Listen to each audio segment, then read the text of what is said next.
Hello, hey boomer listeners. I have posted in the chat to say hello, tell us where you are. We always love to see you and see who's joining our show. Today, we're going to talk about books, specifically about book writing. And I'm just curious, another request to put something in the chat. How many books are you all currently reading right now? I have one fiction book on my nightstand that I read at night, sometimes during the day, but it's called A Gentleman in Moscow. Really good book. I would highly recommend it. And then I have about 5 other books going. Some of them are business books. Some of them are books by authors who will be on our show later in the season. Some of them are personal development books. It seems like there's always something to read. And whenever I can grab a few minutes, whether it's in the morning with coffee or whether it is at lunch or just a couple of minutes here and there during the day, I'm always looking to pick up a book. So have you ever wondered what it takes to write a book and then get it out of your head and all the way through production and into publishing? I have no idea. But our guest today, Denise MIchaels, is a book coach and ghostwriter, and she knows all the ins and outs of that. So you are going to meet her and learn about that. And if you are inspired to write a book, she is going to give us all kinds of insights and possibly be someone you'd want to work with. Just a couple other things. Greenville, which is where Hey Boomer comes to you live. Greenville has just earned the infamous, I guess is the right word, number of having the highest numbers of COVID cases of cities that are a mid-sized city. And we are number 2 in the number of positive tests for mid-sized cities, right behind Provo, Utah. So please, please wear your mask, social distance. The vaccines are slowly rolling out, and hopefully by spring or at least by summer, we will all be able to socialize again in person. One other thing, the reason for Hey Boomer's existence is really to inspire, to motivate, to help us all remember that we have so much left to give. We are not done. And so I just wanted to give you a little bit of good news so that we are all in the right mindset for that. First of all, I wanted to let you know I'm taking a fabulous course. It's called The Fearless Leader. Kathy McAfee is our guide. If any of you want to think about leading yourselves or leading your business, it's a great resource. I also wanted to let you know that there are a couple of good Facebook pages and websites that may be very helpful if you need a little uplift. One of them, I think a lot of you already know about. That's the Unintended Positives Facebook page. We had Matt as one of our guests. And the other one, I don't know if you have seen it yet. It's a website and Facebook page called Some Good News. John Krasinski is kind of the founder of that, but it is similar to Unintended Positives in that people just keep writing about good stuff and good news and good things that are happening. So it's a very uplifting. Don't forget that Hey Boomer is now available on all of the major podcast channels. So if you are unable to listen live on any Monday, or if you have friends that are still working and unable to listen live, you can either point them to the recordings on the Facebook page or on YouTube, or you can point them to the podcast and they can download the podcast and listen while they exercise or clean the house or whatever it is, whenever they listen to podcasts. Everybody is giving wonderful comments, lots of books reading going on. Cool. I'm not the only one that reads more than one book at a time. So Denise, let me unmute you. Unmute. Welcome to Thank the you. show. Thank you. I only read one book at a time. Only one at a time. Well, I can't include my clients' books. I'm just saying, like, books that I'm reading for me. When you add my clients into it, it's a lot more than that. Yeah, So. good point, right? You have way more books going at one time. Yeah. Well, let me do your introduction. Okay. So Denise MIchaels is coming to us from Las Vegas. And she is I know, right? High roller. She is a book visionary. She's a coach and a ghostwriter, as I mentioned, and she helps people create books that make readers' lives better and authors are proud to share for years to come. Her clients span the globe, and she's soon going to launch an online video program. It's out there in the world now, Denise, so we're going to be looking for that. She crystallizes what's changing in the world, combined with your expertise and passion in a book that positions you as an influential leader. Denise has worked with mega best-selling authors as a trainer, speaker, and coach. She has also helped many people become best-selling authors. Clients who take her straight shooting, compassionate advice get support, expertise, and hands-on guidance. So Denise, I am really looking forward to hearing some of your straight shooting, compassionate advice. It will be straight shooting and compassionate. I promise you that. And Beth, she says her maiden name is Michaels. Nice to meet you. Nice to meet you too. This is my first time using StreamYard, so I don't know how to, reply to a comment there. But anyway, I am looking at them here. So yeah, and I will, as questions come in, I will share them with you. And yeah, so good, it is. good. That's great. It's fun to watch the comments, though. I Yeah. love that. So Y'all see my I'm ready whenever you are. Okay. Here, you got your Hey Boomer mug. I have a friend of mine got me 2 mugs like this last year and an apron, like a butcher apron. And it said, Denise's Kitchen, the tastiest food in Las Vegas. Oh, how cute. I love I thought that. it was very clever. Yes. Well, next show, we'll have to talk about what you cook. I make a really great chili. And I make a great eggplant parmesan. So, ooh, love that. Yeah. All right. So let's talk about book writing. Absolutely. Can you take me from where you started, which was in marketing and training? Is that right? Right. To how you became a book coach and ghostwriter? Well, to tell you the full story, Wendy, I have to go back even farther than that because as a kid, I always loved writing. I took every writing class I possibly could in high school, writing on the school paper and advanced creative writing. And I won awards for my writing in journalism and in poetry. And in college, I started majoring in journalism with the English minor. And then I added business marketing because I thought, well, that would be really practical, And so anyway, so it started with that, being an advertising copywriter outside of college, market research, anywhere where I could write. I didn't care if I was writing a report or,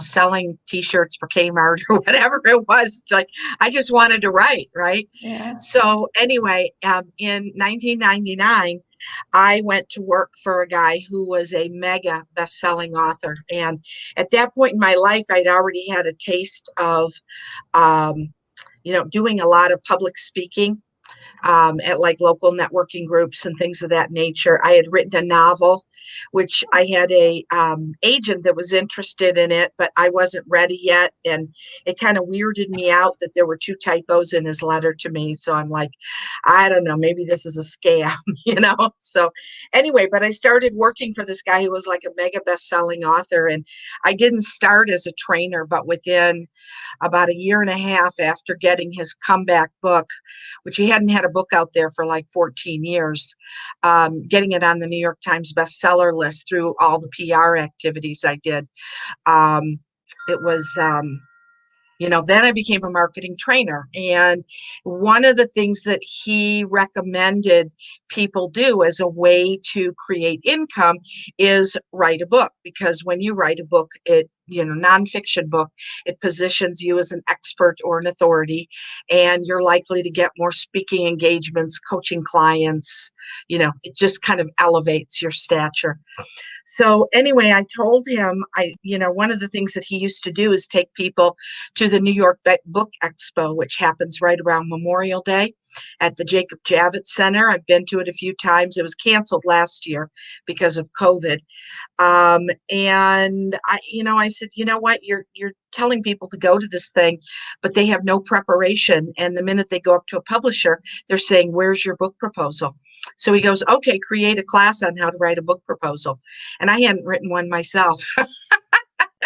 I was like halfway through writing my own book. So I got like a dozen books on how to write book proposals, and I created a class and of course did my own and everything.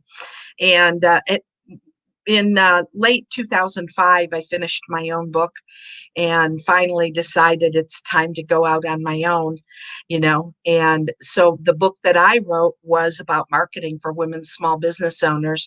So I did a lot of, marketing, training, coaching, speaking in that arena. And the book did exactly what he had experienced for all these years, was that it made me more recognizable. It made me more well-known and everything.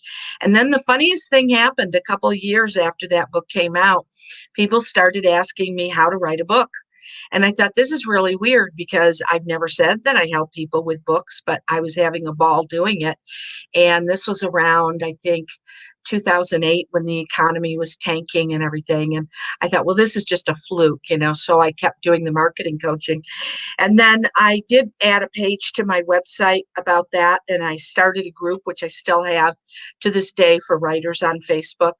And people approached me about it. One woman approached me and she said, I see you coach people and help them to become book authors. Would you consider doing it in a group rather than just one at a time? I said, well, help me put together the first group and I will do that, and she helped me put together the first 3 groups, So anyway, I did that for about the first year and a half. And I thought, you know what, this has some staying power, and so that's what I started doing, and kind of left the marketing training. I felt like, okay, I've done it. But I mean, it did bring me business for like 8 years, having that book out there on marketing. Then as far as the ghostwriting, I had someone on LinkedIn who came to me and said, I want your help writing a book. Said, I've already written 5 chapters. It's on real estate investing. I said, great. Why don't you send it to me? I'll take a look and see, what I think you need and how I can help and everything. Well, what he called 5 chapters, Wendy, was 7 pages long. Half of it was columns of numbers, and the writing was a hot mess, and I called him back. He was such a nice guy. I said, well, maybe I could just write the book for you. He goes, you could do that? I said, yeah, it's called ghostwriting. I said, you'd be my first, but I said, I'm confident I can do it. And he goes, when can we get started? And so that started, my first ghostwriting book. And within a month, I had like 2 more clients I was ghostwriting books for. And I've been just doing it ever since. So anyway, that's the whole soggy saga. Yeah, no. So, and through that saga, you mentioned a couple of things. You mentioned your Facebook group and the book you wrote. Can you share with us the names of those? Sure. My Facebook group is called Writers of NonFiction. Okay. I think there's another book on Facebook by the same name. Mine is the one that has 5,700 members. Wow. And yeah, it's been now, it'll be 9 years in April since I started it. And I turn down more people than I accept, for the group, because I want people something you have to join. Yeah, you have to join and you got to be approved and, all that. And then what was the other half? Oh, my book. Okay. Well, it's out of print now, but it was titled Testosterone Free Marketing, the Yin and Yang of Marketing for Women. The title, because it was controversial and kind of in your face, got me a lot of PR coverage and was a lot of fun. So anyway. Oh, I'm sorry, it's out of print. That sounds like it would be good. It was, well, people keep telling me, Denise, you need to rewrite it, because like I would say 90% of it is still pretty valid. But I mean, when I published it, it was like pre-Facebook, you know? Oh, yeah. So, Yeah, so you need to update it. I mean, I was on social media already. I got in social media back when they called it user groups, but I would have to, go through and update some things. And I'm so busy with my clients. I haven't done it. So, Yeah, well, it makes sense. So, Denise, I've never written a book, as you know, but yes. I have lots of ideas in my head, Oh, right? cool. But Okay. every time I start to think about actually putting them down on paper and writing a book, these fears come up, like, Sure. well, I don't really have enough to say, or, well, there's other people that have already said that, or, well, who's going to want to hear from me? So I'm sure your clients come to you with some fears like that or other fears. What have you heard that people are afraid of when they think about writing a book? Oh my gosh, we could talk all day about this. All kinds of things. And the funny thing is that the majority of the time, the fears don't come up until they've already become a client and we've been working together for a while. A lot of them have a fear like, I'm going to go through all this work and I'm never going to get the thing published. Okay. I very rarely get a fear of, I don't know if I have enough to say. I would say anybody who's a boomer, you probably have at least 10 books in you. Maybe they're on different topics, but hey, we have lived. It's funny when I talk to people, they go, wow, you have a lot of experience. I say, well, I've been around a while. So anyway, but yeah, a lot of fears come up. I get people who are afraid if they tell the truth about a certain person that's in the Mhm. book, whether it's a family member or an ex-boss or whatever, they're going to get sued, Oh, you yeah. know, right? I get that fear. But a lot of it is around am I good enough? Who the heck, clean up my language, who the heck do I think I am? Yeah, there's a lot of that. And So how do you work with them? How do you help them overcome those fears? well, first is about listening. I mean, it's really about listening and by asking questions. A lot of people call me the amateur psychologist because I'm good at really helping people listen. Well, and then what would happen? And then what would happen? And then what would happen? And really getting down to the point where they realize their fears are pretty baseless, and or coming up with answers to their fears. Oh, here's how you handle it right here. And then they go, oh, okay. And one of the things that I say is that when it comes to writing a book, there are answers to all your questions, every single one of them. You just don't know what they are yet because you don't have the experience. The other thing I tell every client to do at some point in time while I'm working, helping them with their book, is to go into a bookstore like a Barnes and Noble, or if you're from Canada, Chapters or whatever. And, you kind of like look almost like you're in a meditative state. Look at all the rows and racks of books and everything and say this little mantra in your head. It's not humanly possible that every author here is better or smarter than me. Oh, I love that. It's not humanly possible that every author is better or smarter than me. So, Yes, that's awesome. Yeah. so So let's talk about ghostwriting. June asks how ghostwriting is different from involved editing. Basically, how do you get the information from your client? And then I would add, and how do you put it authentically into their voice? okay. You know what? I've never heard of the term involved editing.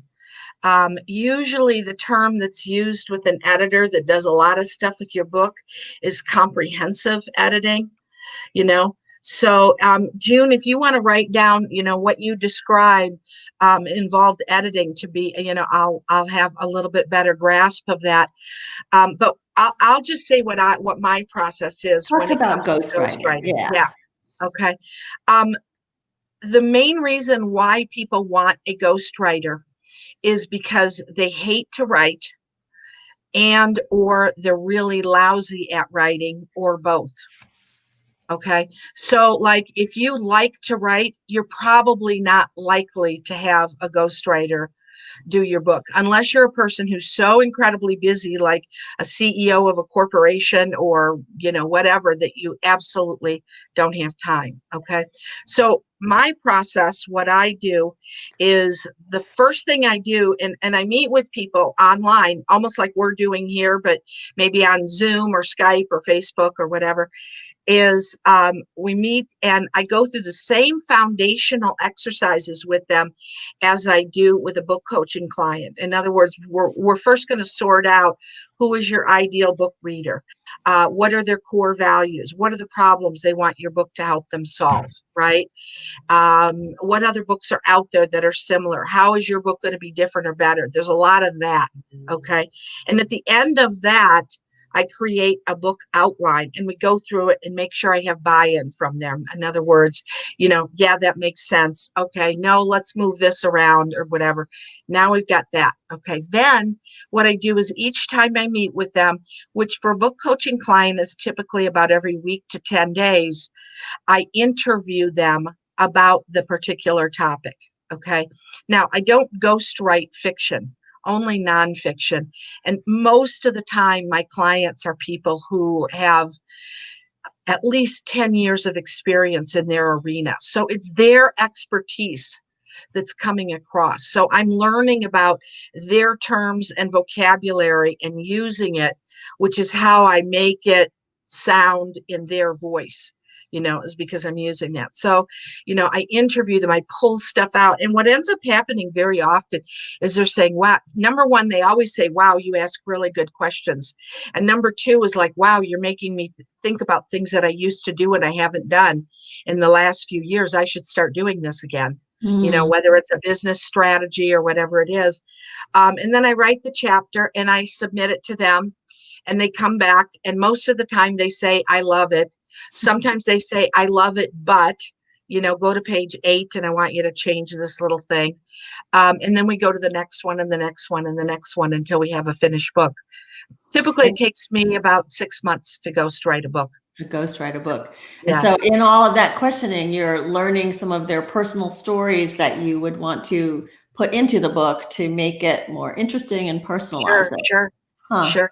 And the other thing is like, they don't always volunteer the personal stories. It's like sometimes I got to pull it out of them, or sometimes we'll say, well, how about a client of yours? Let's think about your clients who went through this experience or a friend who went through this experience and I can change their name and the city they live in and stuff like this. So, we're not identifying the person or anything. Because if you know this knowledge, you have to know it through some experience, right? So is it your own experience you learned it from, or the experience of working with and helping others? Does that make sense? It does. Yeah, that's really interesting. And so what is different then about ghostwriting and as opposed to working with a coaching client who's going to write? Okay. So it's a good question. All right. With most of the time people start, flip it and they ask me about coaching first and then ghostwriting, but at any rate, coaching, I go through the same process as far as the foundation of the book, asking all these questions about who's your ideal book reader and what are the problems the book is going to solve and why do they need it and why are you the best person to write it? And, they go through all of that, except they're doing it. In other words, when it's time for the competitive analysis, they get all the instruction from me on how to do it. And then they go off to Barnes and Noble or Chapters or whatever. And then, research on Amazon and they do it. And then they submit it to me the day before we're meeting again. And I go through it beforehand and everything and make suggestions and how to tidy it up and all this. But they, they're writing their own book chapters. I serve as their editor and I go through all the edits with them to make sure that they understand how it makes sense, why I changed something. My hope is that once they go through book coaching with me, they become a better writer through the process. Mm-hmm. And then once they get to the point where they're kind of understanding the edits and why I do certain things, then what I like to do is kind of brainstorm the next chapter with them. You know, what chapter are you thinking you're going to write next? Well, chapter 8. Okay. What's chapter 8? They tell me. Okay. And how are you thinking or feeling about that chapter right now? Well, what if you did this? Well, do you know of a story that you could include about this? How do you think you might like to open the chapter? Ooh, how about right there? I like that right there. Why don't you start your chapter with that? Ooh, okay. I didn't think about that before, so it's this very collaborative process, and then, like I say, I'm their editor as well. Well, and it So sounds very motivating. The way you went through that, I could just see myself talking to you about, well, I was thinking about this and that and going, and then you suddenly going, oh, yeah, that sounds great. Do that. That's a good, I think you would be very motivating too, to the writer. I'm looking at something Kathy said. Sometimes with an author is too close to the content, a ghostwriter is helpful in shaping the content into book form and can help you stay on track and timeline. You're absolutely right. And you can get the same thing with book coaching. You can get that sort of objective perspective about it. And yet, there are a lot of people who like to write. They just don't know how to write a book. Mm-hmm. The question that I always ask Wendy, which is sort of like my drop dead, how to separate the men from the boys question is, I say, do you like to write or would you rather stick knitting needles in your eyeballs? Right. And everybody laughs, right? And then they go, well, figuratively speaking, I'll take the knitting needles, Yeah.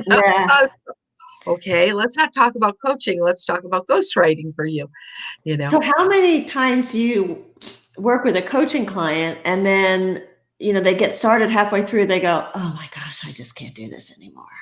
So far I've been doing this for about 8 years now. So far it's happened twice. Really? Yeah. Do they stay on schedule because of their accountability with you? You know what? I have had people where they've had to take a break for maybe a couple months for medical reasons. Mm. Last year I had like 3 people get married in the same year, and they wanted to take time off like the week and a half beforehand, and for maybe a month afterwards for their honeymoon and stuff like that. I had a client last year who his wife had a very complicated pregnancy and she was on bed rest in the hospital for 3 months and he couldn't visit her because of COVID and everything like that. So, it was like, if you want to take a break, we can do that, and then we'll get started again. So I have had that happen, but most of the time they keep going. And I think what most of my clients say is there's an accountability knowing Denise is expecting a chapter from me by this day. And Right. doggone it, I am paying her, I'm going to get it in, right? I think that would help. Yeah, I think but I do get emails from people. I mean, I do like to hold people accountable. I am very straight up, but I also recognize, we're all busy. We're all living lives, right? Whether people have, careers or kids or husbands or whatever they have. And so if somebody, I have one client right now, she's writing about caretaking of Alzheimer's and dementia patients. And she's on like her 3rd one. Both her parents had it and eventually passed away of it. Now it's her husband. And, her husband, like a couple of weeks ago, was like in the hospital over the weekend because he like stepped off of something and broke his leg. And, she's like, Denise, can I have an extra week to work? Of course. Of course. Yeah. Right. But they feel accountable. So we have a couple of questions coming in. Yeah. And before we get to them, this ties in the types of books you specialize in. NonFiction. And about any like Alzheimer's to finance to. Well, anything that falls in the category of helping the reader to live a better life. Okay. So Okay. like a Pretty memoir. broad. Yeah.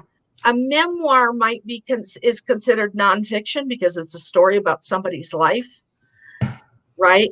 But memoirs are like the slowest selling book category. So I usually try to talk people, if they're like the coach, therapist, corporate trainer, that kind of person who wants the expertise thing.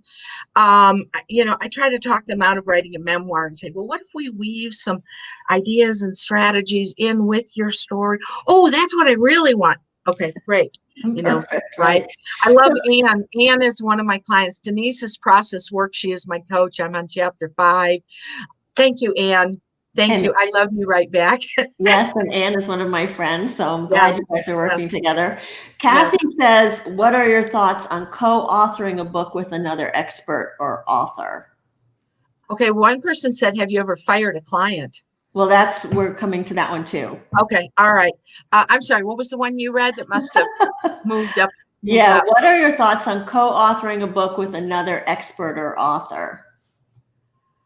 Co-authoring, like I'm the co-author, or they have two people together. I'm not sure. I believe we can get her to clarify, but I believe she means co-authoring with somebody else. You co-authoring with somebody else, but I'm not sure. Okay. All right. I would say twice I've had people come to me and they were going to be co-authors on the book, but one person was mostly writing it and the other person kind of had veto power. And that sucks because they're not in on the meetings. They don't know what we discuss and what comes up and everything. And so, the client takes all this time to write a chapter and I take several hours to edit it. And then the co-author says, no, I wanted you to write about this over here, and so it's like if both people are in on the meetings and both people are working on the chapters together, or they're divvying them up, like, I'm going to take these 5 chapters and you take these 5 chapters, then it can work. But if you have one person who's a co-author who really isn't in on the process, I have learned, don't do it. So I've learned, stay away, All right, So, good. anyway. Yeah, so Kathy's question about firing her client. She says, for example, a would-be author who doesn't do the work, doesn't hit the deadlines, steals other people's content. The only client I ever fired before, this was supposed to be a ghostwriting thing. And I had just gone through the foundational process and I wrote 1 chapter. And then I was leaving on a trip. I was going to be gone for 3 weeks. I was going on a cruise from Florida to Barcelona, and it's a really great trip. Anyway, my flight got delayed and everything. And I'm at the airport and I'm looking at an email he sent me, and he's like, we should be on the phone together every day. And it was all of a sudden like he's wanting to rule my life, right? You shouldn't have any other clients besides me, like I was like, oh my goodness. And I wrote him an email and I said, I'm sorry, this isn't going to work. I PayPal'd him back the deposit he had made to me and everything. And I said, I wish you well. And the last time I checked, he never did the book, never did it. So anyway, So sorry.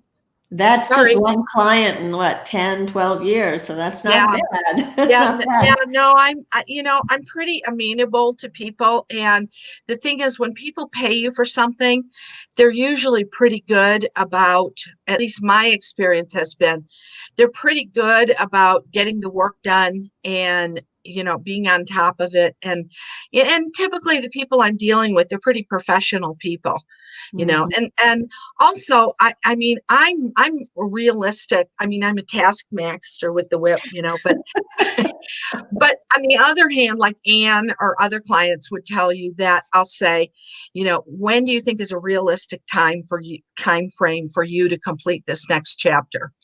And I might push them, because if they told me originally, like, I want to finish this book in 3 months or something, and they're lagging 2 weeks in between appointments, it's like, well, that's not going to happen. Now, if they're okay with that, fine.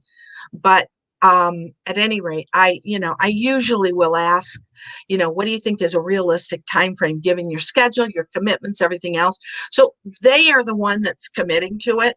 Yeah. not me. I'm just holding them accountable to it. There you So go. Yeah. Good coach. So June says, do you get them an agent or are you able to place their book with a publisher? How does that normally work? that's a whole different kettle of fish. And so I help them get their book done. Now, when I have spare time with people, like let's say I spend 45 minutes with a client going through everything having to do with their book, and I'll say, you know what, we got 15 minutes left. Let's talk about publishing. Let's talk about brainstorming a book title for you. Let's talk about what you can do now when you're a few months away to start getting the word out that your book is coming, right? So I will do those things, and I like to make sure by the time they're done that they have their marching orders and they know what to do, but I am not a publisher. And people asked me when I was early in the game on this, oh, are you a publisher too? And I thought, well, maybe I should start a publishing arm. And then I looked up, what do publishers actually spend their time doing? I was like, no, I don't want I don't want to do that. Now, I can talk to people about the publishing process. I will tell you, because, I've been through it, but I will tell you the vast majority of people self-publish in this day and age. Because really mainstream publishers, they want people who already have a pretty big, what they call platform. Platform means you got a lot of fans and a lot of followers, and the average person does not have that. Yeah. Why? Because you're doing the book so that you can gain the followers, right? It's Right. like a chicken or the egg conundrum. Yeah. I have one client right now, she's in Switzerland, and she came to me and said, I have a literary agent who's interested in a book from me. And so I got to get it done. Can you help me? Right. So she already had that lined up, when she came to me. And I've had other people like that too. I get a publisher, they want a book from me. They said it would be great. I think it would be great. I don't know how to do it. Right. I just know stuff. I Yeah. just know stuff. Yeah. Right. Well, when you get to be a boomer, I mean, we do know stuff. We do know stuff. That's We do right. have to give ourselves credit. I mean, I That's had right. a previous client get back in touch with me last week, and he said, "Are you ready to do another one for me?" You know, Nice. and his book that I did for him a couple years ago, his expertise is in HR, human resources, in business. And his clients are little companies like Walmart and Home Depot and stuff like that. Nice. And he never cared about getting on the bestseller list. He only wanted his book so that it establishes him as an expert and everything. And so he has this great sense of humor and wrote about having a bad boss, an insane boss, So on his website, he has his page that says, do you have an insane boss? Send him a copy of my book anonymously. So That's great. anyway, right. That's great. So, but what he does is when somebody sends a copy of the book anonymously to the boss, he looks up the boss and contacts him a couple weeks later. Right. And says, oh, did you get a copy of this book? Well, he got a order for a book, which he sent to the CEO, Fortune 500 company. Every one of us would recognize it. It's a household name, so he calls the guy a couple of weeks later, and the CEO says, I thought that's just horrible that they would send that. I want to know right away to this, right? Well, within like a couple of weeks, he had turned the situation around.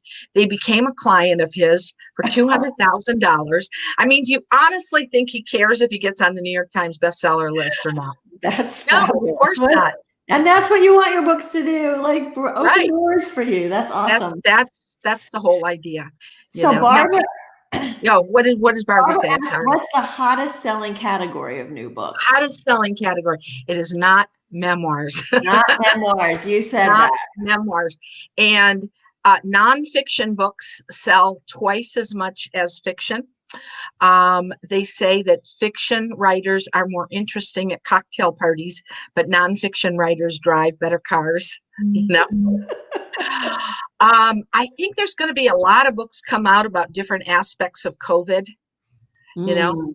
I mean, this is just a guess on my part. I don't know, you know. I mean, but that's like a short-lived thing. That's not going to be evergreen. I mean, hopefully by summertime, that's going to be like in the rear view mirror. But anything that really, you know, if you can find, there's a lot of people who are interested in the topic. Let's say if you have a blog, for example, you know, and you're getting dozens of people who are liking or commenting on your blogs, you know, 3 times a week or once a week or whatever, and you're getting, you know, a lot of a following, people of interest on it, then it's probably a good topic for a book. There are things that are perennial favorites. Okay. Cookbooks are favorites. Personal growth books are awesome. Business books, whenever the economy goes, you know, south, like it's not so hot right now. It's not as bad as the news would make you think it is, but it's not great. Then books about how to start your own business become very popular. But don't look at what's a hot book, because what I'll do is I'll do a bunch of research and I'll read that book. No, think of what are you passionate about? What do you love talking with people about so much that if you were never paid a dime, you would keep doing it? You know, and there are a lot of people who are interested in it. That's the topic that you write your book on. Okay. So Anne is like talking us both up. Thank you. Yeah, yeah. Wendy was my first coach. She helped me get the courage to take the step to contact me. Okay. Thank you for the referral, Wendy. Yeah. Then Kathy says, Denise, do we need to worry about trying to get distribution in store, or is the print on demand internet driven distribution really the new game? Yes and no. Well, let's see. Distribution costs money, and you should be aware that once you get a book on the shelf at a bookstore, that doesn't mean it comes off the shelf. You got to market it to do that. The majority of people in this day and age, they will go on Amazon, Barnes and Noble, BookBaby, you know, there's a lot of different book selling websites. Don't think Amazon is the only game in town. And they go on there, and if they're really successful after maybe 6 months, then they start looking for distribution through in store. But it's so much less expensive to just start with ebooks, or I'm sorry, like digital books. And right now, digital books are like 40 something percent of the books sold are digital. The majority of people, when you talk to them, they say, oh, I really like holding, you know, like here we go. Here's a book. I really like, you know, you are a badass, holding a book in my hand, right? And reading. And it's like, that's pleasurable, but I'm the kind of person where I buy so many books that like every 2 years I was taking a bunch of bankers boxes of them off to the Goodwill, you know, and I don't like doing that anymore. So I've learned to adjust to reading it on the Kindle, and especially with what I do right now, because one of the questions I'll ask my you know, clients is, you know, like, what books in your category do you like? Or I'm looking at their competitive analysis, you know, and I buy some of those books, you know, and so it's like, if the only reason I'm buying it is to help a client, it might not be one that deserves space on my limited space bookshelf. So anyway, I have brand new ones. They're beautiful, but I can only, you know, handle so much. So. Well, we have had a lot of interaction on this, so probably more than I usually have. So this is awesome. But we are getting close to time. So let me kind of wrap this up, and then we can share some of these questions with you offline, or I can I got time. I can do that. I can also point people to your website. Yes. So if you want to reach Denise, you can go to her website, ibwguild.com. That's International Book Writers Guild.com. And you can contact her that way with any additional questions that you might have that we weren't able to get to today.